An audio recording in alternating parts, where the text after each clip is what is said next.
A couple of years ago, I went to Turkey on a tour, and I had the privilege of going to my father and grandfather's village of Keramet. I wrote the book, Deli Sarkis, The Scars He Carried About My Father and His Experiences. My nephew Darryl read it and was very excited about going back to the same village that I wrote about. Darryl and his wife Gabriella went to Keramet also. I wanted to visit Istanbul with Gabriella after learning more about my grandfather Sarkis's history there. He came from a village, Keramet, which is about 100 miles south of Istanbul. Initially, I had some reservations about traveling to Istanbul and Turkey in general because of the genocide of the First World War. But I found that the people were really cool and very hospitable, and it's really something of a learning experience for me. Istanbul is completely full of history, and it has a lot of things to offer. I really wanted to do this trip for several reasons. One is to really recount my own personal history. So I traveled to Keramet.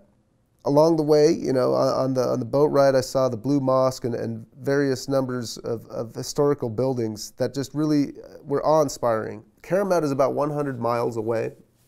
And so we rented a car, and it was raining when I got there. It was absolutely crazy driving in a foreign country.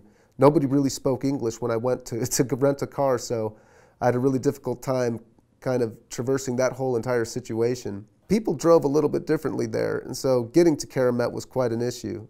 But once we got there, I couldn't believe how beautiful it was, including a pool which had natural flowing spring waters in it, which was kind of a common theme throughout Turkey.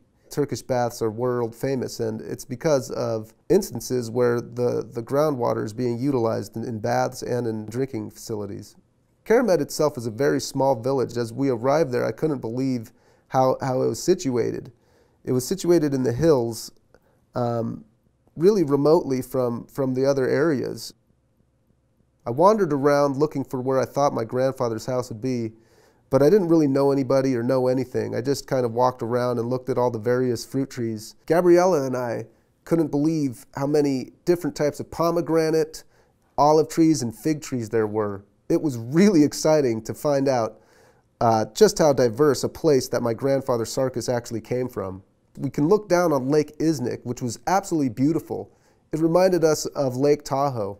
We wandered around and just kind of looked at people, and they looked at us as we were wandering the streets, and I was just thinking to myself, I can't believe this is where Sarkis was from. It was quite amazing. It was like going back in time a little bit, because people dressed differently, and just the amount of fruits and vegetables that were in a village and being grown right there kind of could sustain a whole population. It was really, really amazing.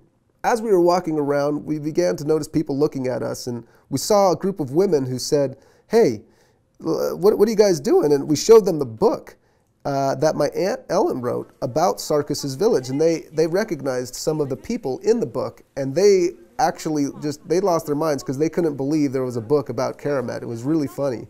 And I think they thought we looked funny, and at the same time, obviously, we were in awe of how they appeared. They told us where to go. They pointed to a tea shop down the road, which they said, well, at least I assumed they said, I couldn't actually understand them, that there would be people there that we knew, or at least that they knew. So we walked down to the tea shop, which is near this huge tree where my grandfather actually hung meat. And we met up with some gentlemen who actually looked at the book and said, hey, they know the grandson of the lady that's pictured in the book. So they told us to go into the tea shop. And so we went to the tea shop, and they introduced us to the grandson of the woman that they said was in the book. That's him right there with the Fearless t-shirt on, alongside his big buddy who was a Turkish national basketball player. We all sat there and had tea, and they barely spoke any English. We really couldn't believe it, especially him. His own grandmother was in a book that was written about his village. He was in shock, and so was I. He wanted to take me to his grandmother's house to show her the pictures that were of her in the book. So we wandered down to his grandmother's house. As we passed down the streets, they thought that my great-grandfather's house, Marmara, would be right around this area that we were looking at. His grandmother's house was a beautiful place that actually had a balcony that overlooked the entire lake. This region was full of Italians and Byzantines and Romans back for centuries and centuries. So this place, when you're looking at it, it's just amazing to just think how absolutely historical it is. As I looked over the balcony, again, I just couldn't believe how beautiful the landscape was. The mother of the person in the Fearless shirt fed us, Gabriella and I, and the Turkish friend, with really fancy Turkish food. Then the grandmother walked in.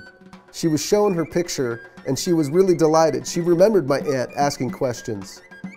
Then she came in, and we all took a picture together, all in delight of the book. It was really quite something to have a book written about such a remote village in Turkey. You know, the world really isn't that big of a place. We're all kind of connected, and it was really cool to meet some people who lived in the same village that my grandfather did about 100 years ago. I was really glad that in my lifetime I had a chance to visit such a cool place in such a remote area, especially one that had direct connections to my life and my family's history.